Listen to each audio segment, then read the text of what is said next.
네, 법원이 19년 전 발생한 이태원 살인 사건의 진범은 아더 존 패터슨이라고 결론 짓고 오늘 패터슨에게 징역 20년형을 선고했습니다. 네, 서울중앙지법에 나가 있는 취재기자 연결해 자세한 내용 알아보겠습니다. 이재동 기자.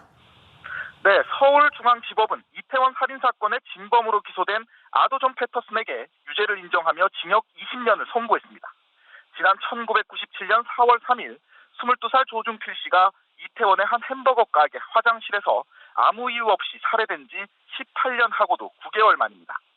당시 화장실에 함께 있었던 패터슨과 에드워드리 두 사람을 두고 누가 진범인지 공방이 치열했는데 재판부는 결국 패터슨이 범인이 맞다고 결론 내렸습니다. 재판부는 당시 조 씨를 흉기로 찌른 범인의 몸에 피가 많이 묻었을 가능성이 높은 점, 또 에드워드리가 찌르는 장면을 목격했다는 패터슨의 진술은 일관성이 없는 점 등을 고려했다고 판결 이유를 밝혔습니다. 이어 재판부는 패터슨이 처음 보는 피해자를, 그것도 목과 가슴 부위를 수차례 흉기로 찔러 끔찍하게 살해했지만 자신의 범행을 전혀 반성하고 있지 않다고 덧붙였습니다. 재판부는 패터슨에게 무기징역을 선고해야 하지만 미성년자에게는 무기징역을 선고할 수 없는 법에 따라 범행 당시 미성년자였던 패터슨에게 징역 20년을 선고한다고 결론 내렸습니다. 한편 법원은 에드워드리 역시 패터슨에게 살인을 부추기고 앞장서서 화장실에 들어갔다며 살인의 공범이라고 인정했지만 이미 대법원에서 무죄 판결을 받아 처벌이 어렵다고 설명했습니다. 자, 앞서 오늘 법원에서는 성완종 리스트에 언급됐던 이완구 전 총리에 대한 선고도 있었는데 어떤 결과가 나왔습니까? 네, 이른바 성완종 리스트 사건에 대한 법원의 첫 판단이 나왔습니다.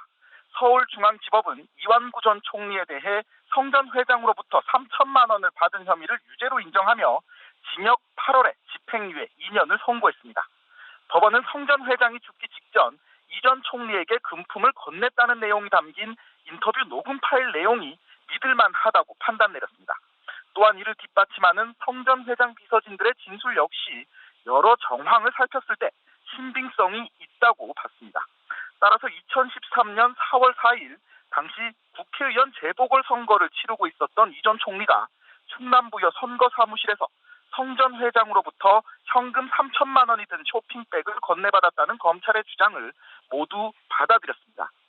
재판이 끝난 후 이 전 총리는 여전히 결백을 주장하면서 2심에서 다시 판단을 받아보겠다는 뜻을 밝혔습니다.